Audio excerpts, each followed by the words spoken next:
All right, everybody, it's been 15 years since Toyota's come out with the new 4Runner, and for most of that 15 years, they really haven't changed much of anything at all. Now that we're in 2025 and the new 4Runners are out, they have made some massive changes to the degree of basically everything on the car is brand new. There's not a single thing that's a carryover from the previous generation. And I am sitting in our very first one that we've got here at Fred Anderson Toyota in Asheville. Pretty excited about this. There are so many good things going on with this new 4Runner, but there's always a few basic points that I know everybody's going to talk about and complain about on the 4Runner here, and let's just get into it. So as always, this is Brian the Toyota guy over here at Fred Anderson Toyota here in Asheville, North Carolina. Let's go ahead and jump right into it. All right, here it is, very first 25 4Runner here in Asheville, North Carolina, and I don't think we could have got a better one for our first one. This is a TRD off-road premium, of course, in the Heritage Blue or the Cavalry Blue, depending on what car wears it.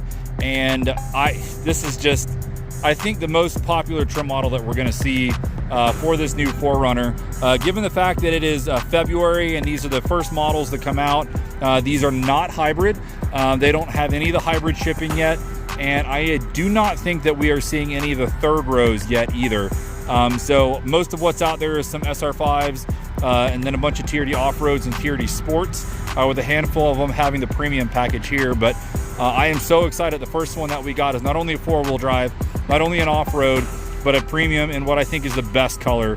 This has got basically everything that you'd want to have on one of these: the 360 camera, the parking sensors, basically the whole entire gamut there. And let's go ahead and talk about the styling here. I think this is going to be a polarizing 4Runner for some, but for most, including myself, I love it. There's not a bad angle on this. This is my first time really getting the chance to see this myself and actually sit in it and look at it. And man, this is a winner. It is a direct copycat of the 24 Tacomas, which we all knew that. We knew that they were going to be combining some of the design aesthetics, especially when it comes to the interior and exterior from the Tacomas. And it's all here. But honestly, everything that they're doing with the 4Runners is, I think, even just an improvement off the Tacomas, to the degree of even this front chin down here. So the plastic little spoiler that you have to get the fuel economy, they have it on the Tacomas as well. It's a lot more egregious on the Tacomas. You can kind of see way over here in the distance, it's a huge chin on some of these trucks. But I think on here, it's a lot more fitting of the bodywork. It's still super easy to remove if you want to do so. These are the fake beadlock looking wheels they have on these. And as somebody who owns a 14 FJ Trail Teams edition, this looks like the same exact wheel that we have on ours. Now, I do not know for sure if the ones that come in the Trail Teams are true beadlocks, but they've got the same look. You don't have any of the little bolts or the rivet look on the wheels here, but it's that same, machine finish with the black inset. So it looks great. These are the factory tires here as well. So you've got your Falcon Wild Peak, your all-terrains, which is universally known, widely accepted in the off-road community as being a good tire. So it's not like the Land Cruiser that comes with kind of middle shelf off-road Michelin tires. Basically, this one comes ready to go, and the Wild Peaks are known for not being the kind of tire that's going to beat you up and make a lot of noise as you go down the road. There's a lot of fine details that, now that I'm getting a chance to see one of these myself for the first time, I'm really enjoying. So some of the smaller things, looking at this center panel back here, it's all plasticky. I know some people are gonna have some opinions about that, but I kind of like this chunky looking, Toyota badge on the back. Instead of, they've got the logos right here, which are blacked out in this case. Even some of the little subtle things like the tow hitch cover, this is going to be something you can buy for anything, but honestly, I might be going to the parts department to see if I can get that for my old 4Runner. I just think it's kind of a neat little heritage look.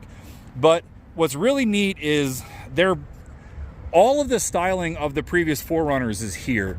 Really, I think what they've done is pulled a lot of the styling from the 4th generation 4Runner, especially when it comes to the way that the taillights are, the kind of the shape and the overall size, and somewhat of even the rake on the front taillights and how they meet with the fenders and everything. But certainly, if you look at this 3/4 view on the rear, all 4Runners have always had this semi wraparound glass window. Now, I wish it would actually go all the way around, kind of like a Land Rover does, but it still has that same kind of shape. And this kind of off-center back 3/4 glass has been a staple in the 4Runner community for forever. Even on my 95, it has that same look. And so what I really love about this is, while this is a brand new 4Runner and everything about it has changed on the styling, if you took all the badges off, you still know it's a 4Runner just by initial glances. They definitely know what they're doing. Unlike on the TRD Pros and things like that, thankfully they have gone for the unpainted black fender flares. Now that's the same on the off-road Tacomas, but you know, unfortunately with the TRD Pros having those painted fenders, I think they're just going to get scratched up and look really bad, even from just car washes and things. But it looks really great on here. Definitely fits it. You know, they've got the same integrated fog lights here on the front, which look great here on the grille. They do not yet, haven't paid attention to if you can get a heritage grille option here, like you could with the off-road premiums of the previous generation. So you're still stuck with the regular round Toyota logo.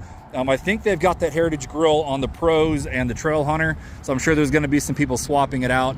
But for those in the kind of off-roading or modding community that are curious to know, unlike previous 4Runners and Tacomas, this grille does not actually integrate any of the parking sensors or the radar sensors. You can actually see this plastic plate down here is where your radar sensor is going to be for your adaptive cruise, as well as your 360 or off-road camera can be spotted down here as well. So that's going to be nice for those that are looking to make modifications to the grille for lights. They almost kind of give you some extra blanks down here to kind of, you know, fit that in how you want to, but it's going to be super easy to pop out this grille. I definitely think that's a intentional point that Toyota has made, since so many people like to modify things like that. I even like the little functional air vents here for the front tires. They've had these on the Tacomas as well, but I was glad to see that it carried through on the 4Runner. Have no clue if it actually does anything for aerodynamics or for, I don't know, brake cooling or something like that, but it certainly has a dramatic effect to it. And anytime there is a functional vent on a car, I'm always a fan. It's the fake vents that always get me. This one does have the factory steps on it. These are plastic with probably aluminum or possibly mild steel frame underneath. You know, I think for most people that are using these 4Runners, that's going to be a necessity. They've always liked to be able to have a nice big flat step to get in. But certainly if you're in the off-road community, you're actually going to wheel with this thing. Those are probably going to come off in lieu of rock sliders. The big thing to talk about back here is, it's still so weird to me. This is the first 4Runner to finally have a power lift gate. I know there's so many people that are probably watching this video like throwing their drink glasses, saying it only took them 15 years or 30 years or 40 years to finally do what everybody else has been doing for the last decade. But you guys asked for it, and here it is. This is not a standard feature for all of the 4Runners, of course. It's basically reserved for the upper trim models, the premiums, the limited, the platinum, things like that. But just the fact that we have a 4Runner now that has the power tailgate is just a weird experience to me. I have been for years having to explain to people why Toyota hasn't had this on a $50,000 or $60,000 4Runner in the past, but now you have it. So typical operation there like any other car. For those curious, you can see it's a nice beefy arm. You can see some of the electronics are down here tucked away by the taillight. So really solid setup. Honestly, the way Toyota does things, that should last for years and years. Nice to see some, you know, Japanese writing on here, but makes sense since these cars are coming from Japan. But let's talk about the cargo area while we're back here. So again, with this one not having the hybrid, we're not going to have any of the floor space lost. And this one also doesn't have the third row, but kind of like in the Land Cruiser, you still have the pockets and cup holders and some of the little organizers that you'd have back here if you did have the third row. Some might say that that's kind of just Toyota being lazy and they should have, you know, specific interiors for those without the third row. And yeah, you're probably right. They are making a cheap decision just to keep these back side panels the same. But what I think the rest of us are going to enjoy is kind of like how this net was just sitting in here. There's always some random stuff that a lot of us are keeping in the back of our 4Runners or vehicles that we don't really want to have rolling around. And so for these kind of random loose objects, it's just kind of nice to have them here. You can see how on some of the third row options, you can see where there's going to be access for power ports. So that'll be nice to see. This one does, of course, have the power inverter built right into the side here. This one has the JBL stereo, if I'm not mistaken. Yeah, there it is. JBL stereo is part of that premium system. So you've got the speakers there, and you actually still retain the speakers in the rear hatch. I do wish they'd bring back the party mode of the older 4Runners, where it would prioritize the rear speaker sound, but unfortunately that is not returned. But something I've noticed with this rear cargo area is, I haven't broke out the measuring tape, but I feel like this rear cargo area is significantly bigger, or at least it just feels bigger and more functional than the previous generation. Maybe it's because some of the, storage things have been kind of tucked to the side. So there's some of your tools for the tire, and then your bottle jack is tucked away in here. But I do feel like it's a bit wider. And I also just feel like in the previous 4Runners, kind of where this line is right here, it was basically the cutoff for the cargo area before. So this is a ton more space. I do notice with these, with the way they've got the tumble seats, there's certainly a void underneath of those seats where you're absolutely going to be, struggling to get, I don't know, whatever crumbs and dog hair and dirt and sand and whatever's going to happen back there. But I am really impressed with the cargo area. It is nice to see what these could look like without the hybrid system. As I've been selling a lot of the Land Cruisers over time, and those having the hybrid system and these doing the same will lose about 2 or 3 inches of floor space. But I think this is going to be a perfect amount of cargo room for those that are looking for it. Now, the one big difference that I think we're losing on the space of the 4Runners on this generation from the previous ones that ended at 24 is, I have to just say it, I do not think that the rear legroom and headroom is near as good as the previous 4Runners. Previous 4Runners were extremely boxy, and when you've got an extremely boxy shape, that allows for a lot of space. It's just a box on wheels, a box on a frame on wheels. And while this does retain the boxy shape, you can see it's a lot more sculpted and angled. And I really do feel like they have raked the windshield and lowered the roof line quite a bit. Probably A, for aerodynamics, and B, because it just looks cool. And unfortunately, like all things for styling, we're losing a little bit in the functionality. So pros here are, I do like the door storage solutions. You've got a nice kind of versatile pocket here. You can easily see you could fit a can in there, a tall can, and most medium water bottles should fit in here as well. You're not going to fit a hydro flask or anything, but for most of us, that's a perfect size cup to kind of slide right in, or it makes a great phone pocket. Same thing with this little storage here. And then you also have your traditional kind of cup holders and fold down, flip down storage here from the center. But when I'm talking about the difference in space, I'm really talking about this little gap down here. So from where the door is and the wheel arch, it's been a minute since I've been in a 24 4Runner, but with this cup holder and everything here, I do not feel like it was as pinched here getting in. I feel like it was a bit of a wider opening. I think they've done with the 4Runner like they have with the Tacoma as well, where they kind of prioritize, and you can even kind of see it on the doors, they've prioritized the front occupant space as well as the legroom. So this front power seat has a much longer track than 4Runners have passed, and I've had the same comment or complaint with the Tacomas. So there is more than enough legroom. So for those that might have driven a 4Runner in the past and said, hey, it's not big enough on the front, it's not for me, you're gonna have plenty of legroom now. But if I have that seat all the way back, you are looking at effectively Tacoma space in here. And one thing I've always recommended is when people have kids and looking at a Tacoma, they don't have to have the bed. I've always pushed them into the 4Runners. And it's gonna be a little bit tougher now because with that seat having that much travel there, if somebody does decide to move that all the way back, you're very limited on your car seat space. You're also very limited on your leg room. So while it's all the way back, I am 6'3" with about a size 12 foot. And as I get in here, it'd be easier if I had somebody else to film with me, but here we are. You can see, like, here's problem A, trying to get my big feet in this small opening with this seat all the way back. It is tough. And same complaint here as I've had with the Tacomas. I don't know why Toyota's doing this. There is way too much stuff going on underneath of the seat here. And previous Toyotas and almost all cars, you could at least slide your feet underneath of the seat. And the way they've got this set up right now, there is just no floor space between the floor and the seat unless the seat is risen up. So the problem I'm having is as I get back here, if I do have larger people, it's a struggle to get my feet under there. And you can kind of see with my feet tucked in, there is barely enough room for my leg and ankle to fit in here. Now, technically, I'm in. So technically, this does work in this seat's extreme position, but that was miserable to get in, regardless of me having to hold my phone and do this. But you can just see how awkward the positioning is. The other thing is, and I'm going to try to figure out how to get the video of this, is headroom is not that great. All right, so again, I'm in the back seat right now, and right now, headroom with a hat on, sitting up straight, you know, I still have probably a couple of inches of headroom with even a 6'3" guy like me. So, I mean, really, the headroom is totally fine. Like, I don't feel cramped when it comes to the headroom here. But the weird part is there is such a weird slope.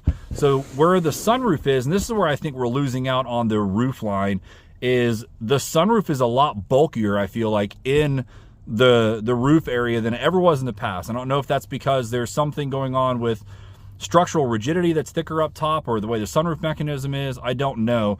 But technically where my head is fine. There's this big kind of hump right here that does allow for the space. But let me flip this around and show you what I mean. So we'll try to get this on video, but you can kind of see the way this hump is.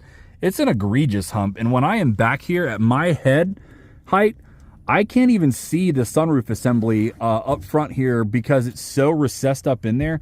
And this hump is so large that when I am back here, the only thing that feels claustrophobic at all is my sight lines. I mean, it's not blocking my view out the window, but when you're sitting back here and you're tall like me, this hump, especially right here where it comes out on the sides, feels like it's right in front of my forehead. And that's probably the biggest complaint that I've been able to find so far, just spending some time in this 4Runner. And I just have to point it out that if you're coming from a previous generation 4Runner, it is cramped. Now, if you're comparing, oh God, I'm trying to get back out of here. Good Lord. Now, if you're comparing this, and most people will be, to a Wrangler or to a Bronco, there's not really any losses or gains here. The 4Runner is going to be totally fine compared to those because those also have really cramped space. Now, while the seat is in its furthest back position, I'll go ahead and kind of use myself as the example. This is what I'm talking about when I mean that there is an extremely long track. So again, I've got the seat all the way back. Confirm that here. Oh, nope. Yeah, there it is. It's all the way back. And there is absolutely no need for me to have this seat this far back. So the nice thing is, even though they've given you the extra space, in all reality, let's see, that's probably, yeah, I'd say about right here. Honestly, without spending some time with it, about right here is where I would choose to be. And that's a much better space difference. So now if I go back to the back seat,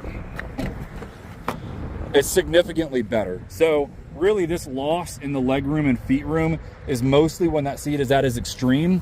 Now that the seat is at a position where me as a 6'3" guy could fit in there, now I have more than enough feet room. I have more than enough knee room and leg room. So I do feel like there's less space, but some of it's a bit of like an optical illusion, mainly just because they've given so much more travel for this front seat for guys that are bigger than me to fit back here.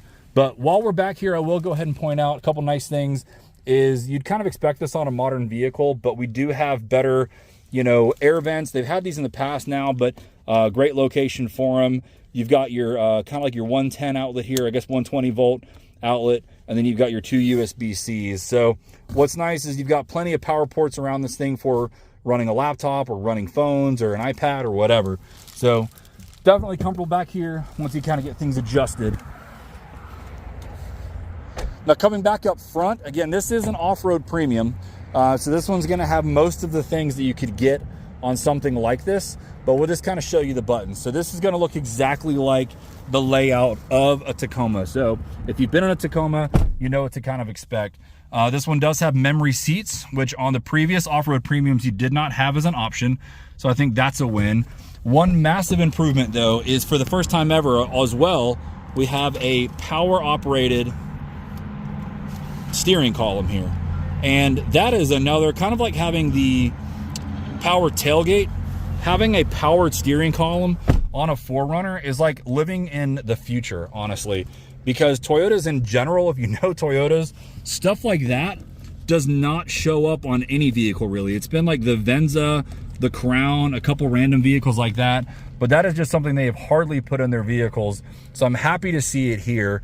This has the larger screen, which is basically pulled right out of really almost every Toyota at this point that has the screen. The Tundra, the Sequoia, the Tacoma, same exact software. So if you're familiar with the software, no difference here at all. You know, it's very easy to use, very responsive. You still have a physical volume knob. You still have physical HVAC controls. to include the heated seats and heated steering wheel. So nothing that you would need to do. Oh, and they got the ventilated seats here as well. So I forgot all about that. Massive improvement over the previous off-road premium, which did not have that at all. So yeah, heated seats, ventilated seats, heated steering wheel, dual zone auto climate, all the things you'd kind of expect to have here. And again, some new items that we didn't have on the previous generation. Great software, great stereo. It's been talked about a lot, but you've got the pop-out flex speaker from JBL that you can turn into a regular Bluetooth speaker. So kind of a few little party tricks there. All digital display, which is extremely configurable, which is a nice upgrade from the previous Toyotas. For some people that are upgrading into a new Toyota, this can be a somewhat confusing thing to do when you've got all these screens. But I can promise you, from somebody who sets this up for people all the time, I think Toyota's got it dialed in. They know what they're doing with these screens. It's enough technology that you want to use it, but not enough that it's distracting. So very proud to have that for these vehicles. I like the level of configurability that you have in the center console now. You can have different displays based on maybe driver preference or the type of driving that you're doing, if it's a long trip or a commute or an off-road experience. So I love seeing that. Even smart stuff here with the center console, which again is pulled right out of the Tacoma. I think this whole entire dashboard, honestly, I'd be willing to bet this whole entire dashboard and center console is a direct copy and paste from the Tacoma. You can see you've got a stand-up wireless phone charger, so it's perfect. Your phone's not going to slide around. It's grippy. It has this little guard here. It's got plenty of space, so as phones become larger and larger, it'll fit in there just fine. Electronic parking brake, which is huge now for the 4Runners. No more foot-operated thing, which means you also have your electronic brake hold. And then what everybody knows is you do have all of your drivetrain modes, your tow haul mode, of course, your sport and drive modes there, your downhill assist and crawl control, and your multi-terrain selector. Now, in the previous 4Runners, all of your controls were up here on the center console. Now you've just got your simple stuff when it comes to your map lights, your emergency SOS button. You actually do have a sunglass storage now, which I feel like in the previous 4Runners you lost this because you had your controls up here. So that is another nice gain, is to be able to have a little bit of extra storage for sunglasses. But now down here is going to be all your off-road controls. So there's your locking diff, so you can easily turn that on. This is going to engage the 360 camera, which I am so happy to finally admit that Toyota has finally put a modern camera system in these 4Runners. You could get this 360 camera. They called it, you know, bird's eye view. They've called it panoramic view. They've called all kinds of things. But in the previous 4Runners, the camera quality of these things was terrible. I mean, it worked, but it was just such a low fidelity system that when it was on a bigger screen, it just looks super grainy. Now you see you've got all these different controls. You can dial in specific views of the cameras you want to have. Now, I've heard that there are some complaints about how this camera works when it comes to in off-roading, because it does kick off at low speeds. But I do like the fact that they've got all these great customizable views. You know, here's your 4Runner kind of off-road modes with your tilt and your yaw. You can, you know, do all these different things with the cameras, which for, you know, those that don't do a whole lot of off-roading, to be able to have some access to visibility around you. Maybe you don't have a spotter, or maybe it's your first time off-roading. Tons of great things going on with this camera, and I'm finally happy to talk about in a positive light that we've got upgraded cameras in the 4Runner, because it was desperately needed. I just couldn't believe that they kept going with the previous one. But lots of good storage here. I've talked about this in the Tacomas, and I love it here. I love the top tray storage here. They've had something like this for a long time in like the Highlanders, and I was glad to see that they finally carried it over to the Tacomas and 4Runners. That usually means right over here as well, you can see you've got a USB port tucked behind the screen. So it's, again, super smart, intentional layout, so you can set your phone up there with a shorter cable and not have a mess of cables going all over the dashboard. And then I just love the crazy storage down here. So you've got this nice deep storage, and there's a lot of things I could think about putting here, whether it's the driver, the passenger, maybe it's a book, maybe it's whatever. Honestly, there's a lot of people that are probably going to be carrying firearms. Whether you like them or not, that is a perfect position to have a firearm and a holster and all that, or, you know, first aid kit or whatever that you want to hang off these MOLLE bags. Even the little hook here for like a backpack or a plastic bag from a gas station or whatever you want to put your trash in there, you can just hang that right off the side. So there's a lot to love in here. Nothing in this interior has changed to be negative. Everything in here, minus maybe that little bit of difference in the rear cargo area, has all been upgraded. good storage, good cup holders, you know, good door storage. You've got the same kind of storage in the doors here. You've got this middle section and the lower section with multiple sizes for cups. So I'm absolutely loving everything about this. We've got our auto adjusting, not auto, but we've got your height adjustment for the lights now, which that's kind of a big deal for those that, you know, plan to lift it and you want to adjust the angle of your beams. So again, this is just a fantastic interior, massive upgrade from the previous 4Runners. All right, so now that I've kind of talked about all this stuff that I think not only I love, but everybody else is gonna love about these 4Runners, now let's talk about the stuff that you guys are waiting to hear about. Let's talk about the powertrain, let's talk about the price, because this is the #1 topic that everybody, whether it's a new Tacoma, a new 4Runner, it doesn't matter. This is everybody's topic. They get hung up on it, these two things. So let's talk about it. All right, internet, get ready to start complaining. We have a prop rod for the hood. I know a lot of people just cannot stand the fact that Toyota does not put gas struts on their vehicles whatsoever, but here we are again. So if you're curious and you want to go ahead and start hashing it out in the comments about how terrible that is, there you go. Take a screenshot, share it on the forums, you know, go ham. But this is obviously what we want to talk about. This is the big difference that everybody's freaking out about with these 4Runners. When I made my 24, you know, kind of homage to the 24 video a few months back, the big thing that we all knew was the 4-liter V6 that has been ongoing in these Toyotas for probably 20 years now, if you include the Tacomas in that, is gone. We knew that. That was the only vehicle that still retained it. But now we have the ubiquitous 2.4-liter 4-cylinder turbo, non-hybrid in this case, from Toyota. And as we look in this engine bay, as we're looking at it at least, nobody's gonna like anything. There's, you know, it's not a sexy looking engine. Everything's plastic. You know, because it's a modern vehicle, there's wires going everywhere. If this is a hybrid system, you'd have orange wires for the high voltage system. But if you strip away all that, there's no plastic covers, nothing that says Toyota 4Runner up in here. It is not an engine bay that you're gonna wanna pop when you go to Cars and Coffee or whatever. It's just not for that. Toyota doesn't really care. They want functionality out of these things. People for years have complained about the 4Runner, the Tundra, the Tacoma getting poor fuel economy. And when we live in a world where the government only cares about emissions and efficiency and everything regarding with that, this was going to have to happen. You cannot have a V6 4Runner and be fuel efficient at the same time. I'm sorry, it just can't happen unless you like cylinder deactivation. And if that's the case, Chevy's more than happy to take your money and deny your warranty claim at 61,000 miles. But what we know here is this engine, even though this is going to be the first one for the 4Runner, is not new to Toyota. This engine has been used in different variants, and now the Tacoma for a year, the Grand Highlander, the Highlander, the Toyota Crown, and a bunch of different configurations of more things to come, I'm sure. The Land Cruiser, of course. This has now become their world engine, if you will. And if you know anything about Toyota, when they have this much volume of one engine, it's only good things. You know, here's your turbo and everything down here. People freak out about that. Toyota and many other car brands have been making turbos now for years.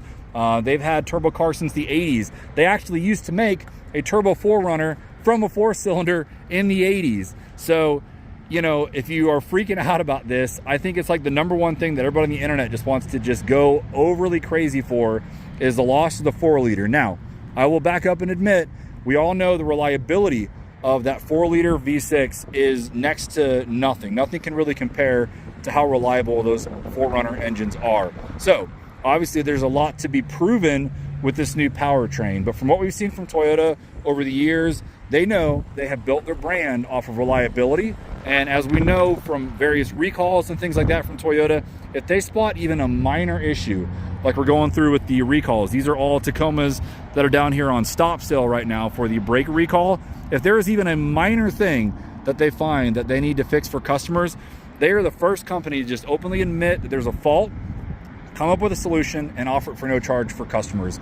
And name any other brand that's that upfront about fixing problems. Most other brands will just pretend like there's no problem and just fight you tooth and nail to get it fixed and pretend like it doesn't exist. So we know for a fact that Toyota is gonna back these engines. And from what I've seen from all the different versions of, you know, Highlanders and everything that's been using this engine, nobody's been complaining. However, when everybody's passionate about the 4Runner, I totally get why it's a topic. All right, so we've talked about some of the changes, we've talked about the design, we've talked about the powertrain, talked about the freaking hood prop that everybody likes to talk about.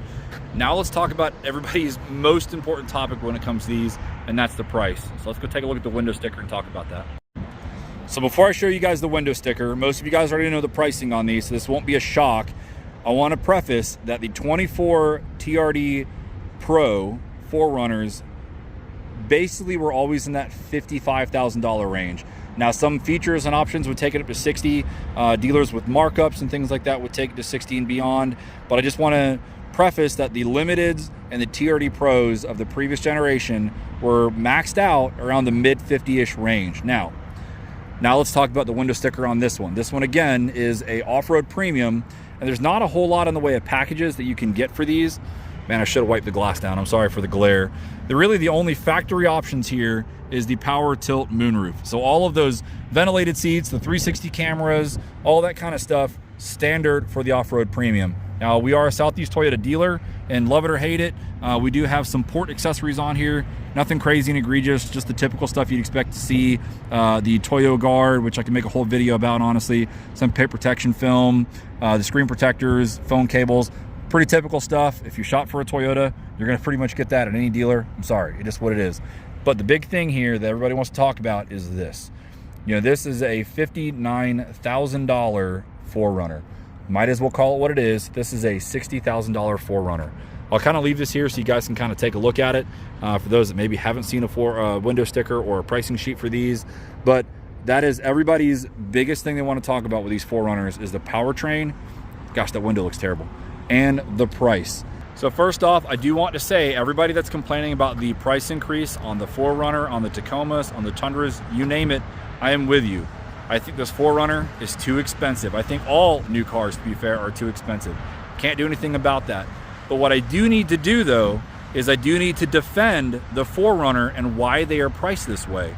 So for years, people that would not buy 4Runners or were slow to buy 4Runners had the same complaints over and over again. They would complain about the fuel economy.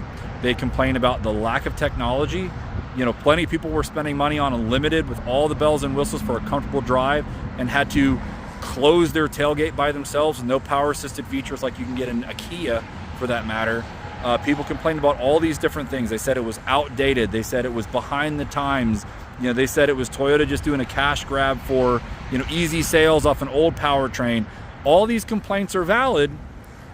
Just like with the Tacoma, they complained about them having the drum brakes and not disc brakes. All these little things people wanted to complain about. Toyota has fixed all of that.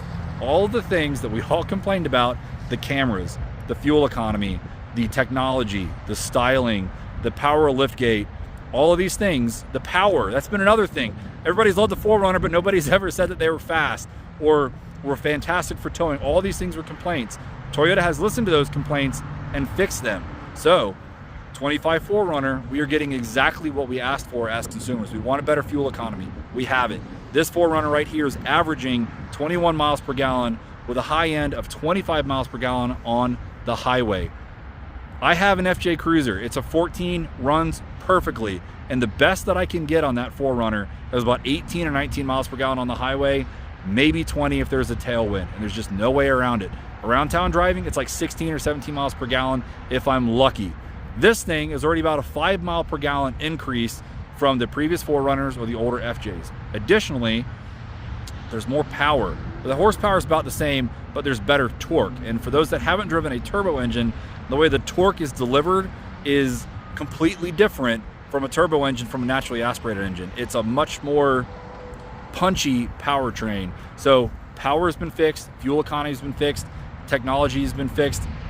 All the stuff that we've been wanting out of a 4Runner is here. So, welcome to the 25 4Runner. Let me know what you think, and I'll be hanging out with you guys in the comments down below.